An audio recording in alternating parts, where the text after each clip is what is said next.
Hello, fifth same philosophy major, Calcutta university. পরীক্ষাতে এসেই গেল। নোটস সাজেশন দরকার তো, 4টে পেপার। চলো ভিডিও শুরু করা যাক। এই সবে পরীক্ষা মিটলো, রেজাল্ট বেরোলো, আবার পরীক্ষার রুটিন, আবার পরীক্ষা। কতদিন সময় পেলে প্রস্তুতির? মাত্র 4টে মাস। কটা পেপার? 4টে পেপার, সাথে মাইনরে আরো 2টো পেপার। কেরম লাগছে? মনে হচ্ছে না ইউনিভার্সিটিকে উড়িয়ে দিই? যদি উড়িয়েও দাও কোনো যায় আসবে না, তুমি যেখানেই থাকো তোমায় ডেকে এনে পরীক্ষা দেওয়া হবে। এটাই ক্যালকাটা ইউনিভার্সিটি, কিছু করার নেই। কিন্তু চিন্তা নেই, ইউনিভার্সিটিকে বলো আমি রেডি পরীক্ষা দেওয়ার জন্য। কারণ আমি সমীরণ স্যার তোমাদের জন্য এনেছি একদম সাজেস্টিভ কোয়েশ্চেন নিয়ে ক্লাস। এই ক্লাসগুলো করলে এবং যদি তোমাদের নোটস লাগে কারোর, সেই নোটসগুলো পড়লে একদম ভালো নম্বর নিয়ে বেরোবে। ইউনিভার্সিটিকে বলে দাও আমি রেডি আছি। তোমাদের 4টে পেপার, 4টে পেপারের কিছু ক্লাস পরপর আমি দেবো, সেগুলো দেখবে। দেখলে তোমাদের একদম রেডি হয়ে যাবে। কোয়েশ্চেন তো সাথে আছেই, সাজেশন তোমার আছেই। ভিডিওটা শুরু করি। তোমাদের প্রথমে ডাউট ক্লিয়ার করিয়ে দিই, কি কি বিষয় আছে সেগুলো পড়িয়ে দিই। আজকে পড়াবো আমি ডিএসসিসি 10 ওয়েস্টার্ন ফিলোসফি, যেখানে আছে তোমাদের লক, বার্কলে, হিউম, কান্ট। সেখান থেকে সাজেস্টিভ কোয়েশ্চেন, ডাউট ক্লিয়ার সব করে একদম তোমাদের পরীক্ষার জন্য রেডি করে দেবো। চলো আজকে শুরু করে দাও। আজকে আমরা পড়বো লকের ফিলোসফি। সিলেবাস অনুযায়ী তোমাদের লক থেকে কি কি পড়তে হবে সেটা একবার চটজলদি দেখে নিই। তোমাদের পড়তে হবে সহজাত ধারণা খণ্ডন। লক কিভাবে সহজাত ধারণা খণ্ডন করেছেন সেটা পড়তে হবে, সহজাত ধারণা বা ইনেট আইডিয়াস। পড়তে হবে ধারণা, সরল ও জটিল ধারণা পার্থক্য করেছেন, ওইটা পড়তে হবে। নেক্সট গুণ, গুণের মধ্যে মুখ্য গুণ, গৌণ গুণ, এই জায়গাটা পড়তে হবে। আর জ্ঞান তত্ত্বে জ্ঞানের স্তরভেদ করেছে, এই জায়গাটা আমাদের পড়তে হবে। তবে সিলেবাস অনুযায়ী এটা সাজেশন আমি দেবো, এর মধ্যে এতগুলো পড়তে হবে না। কোন কোনগুলো পড়তে হবে সেটা আমি বলবো। চলো শুরু করে যাক। প্রথমে আমরা যেটা পড়বো সেটা হচ্ছে সহজাত ধারণা কি এবং সেটা কিভাবে তিনি খণ্ডন করেছেন। চলো, এটা একটা ইম্পর্টেন্ট টপিক, চলো শুরু করে দিই। প্রথমে আগে আমরা জেনে নিই যে লকের যে বিখ্যাত বইটা আমাদের পড়ার জন্য ইউনিভার্সিটি বলেছেন, বা যেটা থেকে আমরা এই সমস্ত বিষয়গুলো পড়ছি, সেটার নাম কি? সেটার নাম হচ্ছে এসে কনসার্নিং হিউম্যান আন্ডারস্ট্যান্ডিং। এসে কনসার্নিং হিউম্যান আন্ডারস্ট্যান্ডিং, এই বইটা। এটুকুনি জানলেই হবে, আর কিছু জানার প্রয়োজন নেই। এবার আমি ডাইরেক্ট চলে যাচ্ছি ইনেট আইডিয়াস বা সহজাত ধারণা কি কি বৃত্তান্ত সেই বিষয়। দেখো, সহজাত ধারণা এই বা ইনেট আইডিয়াস এই বিষয়টা আমরা মূলত পাই বুদ্ধিবাদী দার্শনিকদের মধ্যে। লক জানি আমরা অভিজ্ঞতাবাদী দার্শনিক, বুদ্ধিবাদী দার্শনিক বলতে মূলত ডেকার্ট, লাইবনিজ, এনাদের মধ্যে আমরা এই বিষয়টা পাই। এখন সহজাত ধারণা বলতে কি বোঝায়? সহজাত মানে যেইটা আমাদের মধ্যেই আছে, সহজাত। যে সকল ধারণাগুলো আমরা নিয়ে জন্মাই সেই সকল ধারণাকে সহজাত ধারণা বলা হয়। বুদ্ধিবাদী দার্শনিকরা, তোমরা যদি লক, বার্কলে, হিউম পড়ার আগে ডেকার্ট, স্পিনোজা, লাইবনিজ তো পড়ে এসছো, সেই জায়গাটা দেখো, তাহলে দেখবে প্রত্যেকজন ঈশ্বরের ধারণা মোটামুটি একটা দিয়েছেন। ডেকার্ট একটা ঈশ্বর মেনে নিয়েছেন, পিনিয়াল গ্যান্ডে থাকে। স্পিনোজা তো সবই ঈশ্বর বলে দিয়েছেন। লাইবনিজ একটা বড় সড়ো মোনার, কুইন মোনার স্বীকার করে সেটাকে ঈশ্বর বলে দিয়েছেন। এখন বিষয়টা হচ্ছে সকলে ঈশ্বর মেনেছে, কিন্তু ঈশ্বরটাকে আমরা হঠাৎ পেলাম কি করে? রিজন দিয়ে পেয়েছি। তিনি বলেছেন যে তারা বলেছেন মেনলি যে ঈশ্বরের ধারণা আমরা সহজাত নিয়েই জন্মাই, যত বড় হয় সেটা আরো আমাদের মধ্যে বিল্ড হয়। ঈশ্বরের ধারণা, তারপরে কি বলছি, নৈতিক ধারণা। আমরা প্রথম থেকে জন্ম থেকে তো আমাদের কি করে আমরা বুঝতে পারি জন্মের পর থেকে যে এই কাজটা ভালো, এই কাজটা মন্দ? ডেকার্ট, স্পিনোজা, লাইবনিজ, মূলত ডেকার্ট বলছেন যে আমাদের মধ্যেই এই প্রবণতাগুলো প্রথম থেকেই থাকে, যা পরবর্তীকালে ডেভেলপড হয়ে যায়।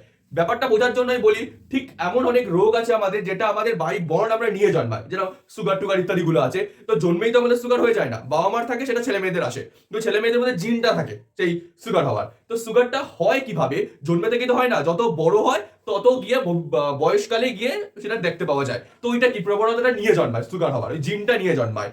ঠিক এই বিষয়টাকেই আমরা সহজ ধারণা বলতে পারি। ঠিক এই রকম কিছু ধারণা ডেকার্ট বলছেন, মূলত ঈশ্বরের ধারণা, নৈতিকতা ধারণা, এইগুলোই প্রবণতাগুলো আমরা নিয়ে জন্মগ্রহণ করি, যা ভবিষ্যতে গিয়ে ডেভেলপড হয়। তো এই ধারণাকে সহজ ধারণা বলা হয়, যেটা লক গিয়ে খণ্ডন করেছেন। চলো লক কিভাবে সহজ ধারণাকে খণ্ডন করেছেন সেটা আমরা দেখে নিই।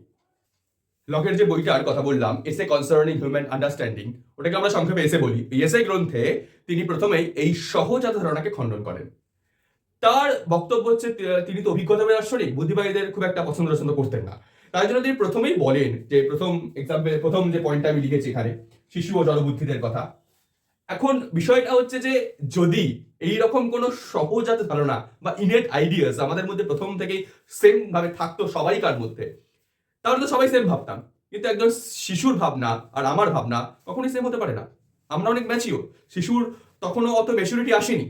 আবার সেম ভাবে হচ্ছে যারা জড়বুদ্ধি মানে যারা অটিস্টিক চাইল্ড বলা হয়, অটিজম যাদের আছে, তাদের যতই বয়স বেড়ে যায় কিন্তু তাদের মস্তিষ্কের তোমার ডেভেলপমেন্ট ঠিক হয় না, ব্রেনের ডেভেলপমেন্ট হয় না বলে তারা বড় বয়স বাড়লেও অত ম্যাচিওর হয় না। তাদের তো ধারণার পার্থক্য হতে পারে, হতে পারে কি হয়, তাহলে সেটাকে আমরা কি করে এক্সপ্লেন করবো? এই সহজ ধারণা যেটা সকলের মধ্যে সমানভাবে আছে মনে করা হচ্ছে ইডেড আইডিয়াস, তাহলে সেখানে সেটা মার খেয়ে যাচ্ছে। এই প্রশ্নটা লকতলের দ্বিতীয় যে পয়েন্ট খুব ইম্পর্টেন্ট, সেটা হচ্ছে এই নৈতিকতা ধারণা। আমার গায়ে যেটা ভালো তোমার গায়ে সেটা ভালো নাই হতে পারে। যে দেশকাল ভেদে, যেটা লিখেছি, দেশকাল ভেদে নৈতিকতা ধারণা আলাদা হয়। আমাদের দেশে যেটা নৈতিক বলে মনে করা, অন্য কোনো দেশে সেটা নৈতিক বলে মনে করা হয় না। দেশ কেন, অনেক যারা মনে করা হয় আদিবাসী শ্রেণী, তাদের কাছে তাদের মানে ইয়ের মধ্যে, প্রথার মধ্যে এমন অনেক রিচুয়ালস আছে যেগুলো আমাদের সমাজের চোখে সেগুলো আদৌ ভালো নয়, বাট আমাদের চোখে আবার যেটা ভালো সেটা ওদের চোখে ভালো নয়। তাহলে এটা কেন হয়? ডেকার্ট, স্পিনোজা, লাইবনিজ বা বুদ্ধিবীদ দার্শনিক তারা বলছে নৈতিকতা ধারণা আমাদের মধ্যে প্রথম থেকেই ইনেট আইডিয়াস হয়ে রয়েছে। তাহলে সেটাকে এক্সপ্লেন করবো কি করে? এই ক্ষেত্রে আমি একটা ছোট্ট নচিকেতার গানটা বলে দিই, প্রকাশ্যে চুমু খাওয়া এই দেশে অপরাধ, ঘুষ খাওয়া কখনোই নয়। তো সেই রকমই নৈতিকতা আরো এক্সাম্পল দেওয়া যায়, নৈতিকতা ধারণা দেশকাল ভেদে আলাদা হয়ে যায়। যদি তাই হয় তাহলে আমি সহজ ধারণা বা ইনেট আইডিয়াস কি করে মানবো? এই প্রশ্নটা লক করে। তো এই প্রশ্নগুলির মাধ্যমে লক সহজ ধারণাকে খণ্ডন করেন এবং তার বক্তব্য হচ্ছে এরকম কোনো প্রথম থেকে ধারণা থাকে না। প্রথম থেকে আমাদের মন কিরম থাকে?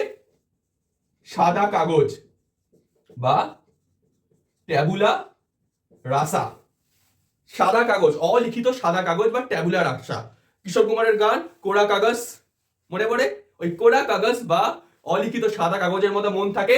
যত আমরা বয়স বাড়ে বাইরে থেকে ধারণা আমাদের মনে তৈরি হয়, তবে গিয়ে আমরা বিভিন্ন ধারণা, এইসব ঈশ্বর, নৈতিকতা, যাই বলো না কেন, সেসব ধারণা আমাদের তৈরি হয়। যেরকম তুমি আমাকে ভিডিওটা দেখছো, আমার সম্পর্কে তোমার কাছে ধারণা যাচ্ছে, তোমার কাছে আমার সম্পর্কে ধারণা তো প্রথম থেকে ছিল না, দেখার পরে তো আসছে। তো এইভাবে আমাদের ধারণা তৈরি হয় বলে লক জানান। তোমার কি মনে হয় তাই কি হয়? কমেন্টসে জানাও। তো যাই হোক, এইভাবে তিনি সহজ ধারণাকে খণ্ডন করেন। আশা করি বুঝতে পেরেছো।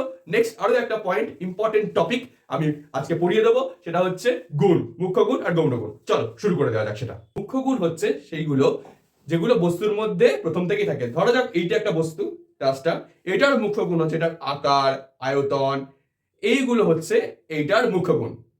অর্থাৎ এইটার কি? শেপ। যদি এই শেপটা না হতো তাহলে এটা কিন্তু রাস্টার বলতাম না। এটা যদি এখন এটার মতো দেখতে হতো তাহলে পেন বলতাম, শেপটা আলাদা, পেন মিন্স মার্কার বলতাম। কিন্তু শেপ এটার এইরকম, এটাকে আমি রাস্টারই বলছি। ওই জন্য শেপ একটা বস্তু কিরকম সেটা আমরা মনে করে দিই। যেমন এক জল রাখার পাত্র হিসাবে একটা বোতল যেরকম দেখতে হয়, একটা ড্রাম সেরকম দেখতে হয় না। দুটোর কাজই সেম, আকার আলাদা হয়ে গেলে বস্তুর নামও চেঞ্জ হয়ে যাচ্ছে। তো এইগুলোকে বলা হচ্ছে মুখ্য গুণ, যেগুলোর কোনোদিনও পরিবর্তন হয় না। যদি পরিবর্তন হয় তাহলে সেটাও অন্য টাইপস হয়ে যাবে। আর গৌণ গুণ হচ্ছে সেইগুলো যেগুলো বস্তুর মধ্যে আমরা প্রদান করি। যেমন এই ডাস্টারটা আমি কিনেছি লাল রঙের, তো লাল না হয় এটা অন্য কোনো রঙের হতেই পারতো, বেগুনি হতেই পারতো, কালো হতেই পারতো, কোনো অসুবিধা নেই। কিন্তু কালো হলেও বেগুনি রঙের ডাস্টারই বলতো, অন্য কিছু বলতো না। তো ওইগুলো হচ্ছে গৌণ গুণ। তো এইবার মোটামুটি বুঝতে পারা গেছে যে মুখ্য গুণ আর গৌণ গুণ কোনটা। এবারের পার্থক্যগুলো দেখে নিই যেগুলো লক আমাদের দিয়েছেন। ফার্স্ট পার্থক্যটা হচ্ছে মুখ্য গুণ হচ্ছে অবিচ্ছেদ্য, গৌণ গুণ হচ্ছে বিচ্ছেদ্য। এটা প্রথমেই বলা, অবিচ্ছেদ্য মানে যেটা আলাদা করা যায় না। আমি এইটার আকার এটা থেকে আলাদা করতে পারি? প্রথমেই বললাম আকার চেঞ্জ হয়ে গেলে জিনিসটাও চেঞ্জ হয়ে যাবে। যদি এটার আকার অন্যরকম হয় তাহলে এটার নাম অন্য হয়ে যাবে। যদি আকার এরকমই থাকে তবে এটা এরকমই থাকবে। তো কাজেই আকার যদি আলাদা হয়ে যায় তাহলে সেটার নাম চেঞ্জ হয়। তাহলে মুখ্য গুণ যেগুলো আকার, সেটা কোনোদিনই অবিচ্ছেদ্য, সেটাকে একটা বস্তু থেকে আলাদা করতে পারি না। কিন্তু গৌণ গুণগুলো সেরকম না, এটা রং আলাদা করে দিল, এটার কোনো যায় আসে না। নেক্সট, মুখ্য গুণগুলো অপরিবর্তনীয় কিন্তু গৌণ গুণগুলো পরিবর্তনীয়। এটার কোনো পরিবর্তন হবে না, আকারের কোনো পরিবর্তন হবে না। আকারের পরিবর্তন করলে এটা আলাদা হয়ে যাবে। কিন্তু রং পরিবর্তনশীল, মানে হচ্ছে গিয়ে এটা হয়তো ধীরে ধীরে আস্তে আস্তে ফেড হয়ে যাবে, এর রংটা আস্তে আস্তে ফেড হয়ে যাবে। কিন্তু ফেড হয়ে গেলে এটার কাজ কিছু আলাদা হবে না। আমি যেরকম এই জ্যাকেটটা পরে আছি, এটার রং ফেড হয়ে যাবে, তো জ্যাকেট আমাকে সেম কাজ দেবে। কিন্তু এর আকার যদি আস্তে ছিঁড়ে যায়, ফেটে যায়, এটা আমার কাজে দেবে না। তখন এটাকে আমাদের বাঙালি বাড়ি কি করে, নেতা করে ফেলবে। যদি জামাটা করবে, এটা নিশ্চয়ই নেতা করা যাবে না। যাই হোক, এটা হয়তো পাপোশ করে দেবে, যাই একই ব্যাপার। তো যাই হোক, এটা পরিবর্তনশীল। গৌণ গুণটা পরিবর্তনশীল কিন্তু মুখ্য গুণের পরিবর্তন কিছু হয় না। নেক্সট, মুখ্য গুণ হচ্ছে বস্তুর অনুরূপ, গৌণ গুণ হচ্ছে মনোগত। আমি রাস্টার বলি, এইটাই আকারটা মাথায় আসবে। তোমার যদি এখন বলি ভাবো তো আপেল, তোমাদের মাথায় চলে আসবে একটা ফল লাল রঙের, কিংবা অনেকের মাথায় অ্যাপেলের ফোনও আসতে পারে, সেটা আলাদা ব্যাপার। কিন্তু আপেল বলতে একটা নির্দিষ্ট আমাদের বস্তুর ধারণাই আসবে, ঠিক কিনা? তাহলে এই বস্তুর অনুরূপ, মানে যেরকম বস্তু সেরকমই আসবে। মুখ্য গুণ বলতে আকার যেটা আসবে, গোল বলতে একটা গোল মনে আসবে, কয়েন বললে একটা 1 টাকা 2 টাকা যেগুলি হোক কয়েনের আকারটা মাথায় চলে আসবে। কেউ এখন হঠাৎ করে ভাববে না চৌকো কয়েন, আমরা সবাই গোল কয়েন দেখে অভ্যস্ত, গোল কয়েনই মাথায় আসবে।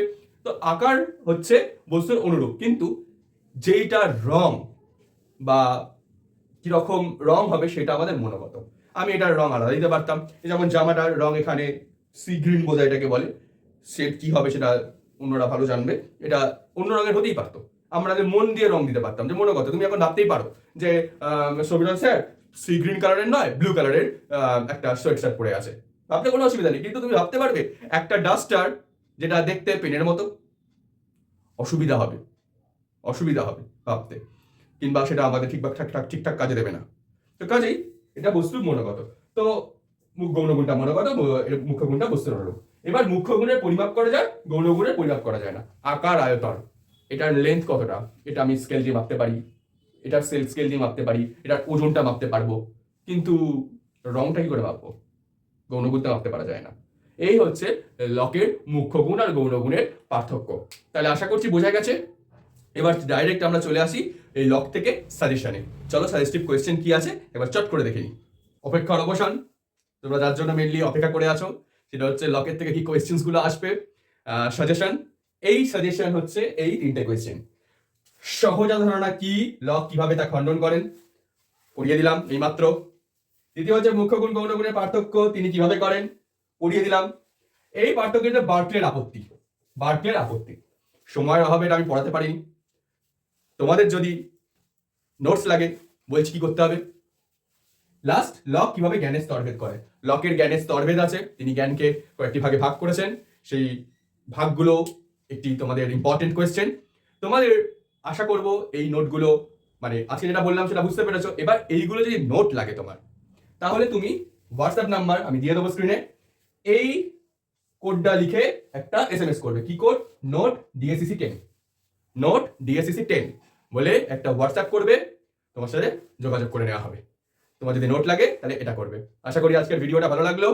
খুব চটজলদি পরের ভিডিও আবার আসছে, DSCC 10-এরই আর একটা টপিক নিয়ে আমি ভিডিও বানাবো, তোমাদের ক্লাস নেবো। আশা করবো সেই ক্লাসটা তোমাদের খুব ভালো লাগবে। আজ এই ক্লাসটি কেমন লাগবে সেটা জানিও, কমেন্টসে জানিও। কোনো জায়গায় বুঝতে অসুবিধা থাকলে অবশ্যই কমেন্ট করো, হোয়াটসঅ্যাপে জানিও। হোয়াটসঅ্যাপ নাম্বার তো দিয়েই দিচ্ছি। পাশাপাশি আমাদের ইউটিউব পেজ সন্নিধি কোচিংকে ফলো করো, ইউটিউব চ্যানেল সন্নিধি কোচিংকে লাইক করো, সাবস্ক্রাইব করো, শেয়ার করো ভিডিওগুলো, এবং যাতে তোমাদের অন্যান্য বন্ধুরা উপকৃত হয়। ভালো থেকো। আশা করি আজকে ভিডিওটা ভালো লেগেছে। Thank you.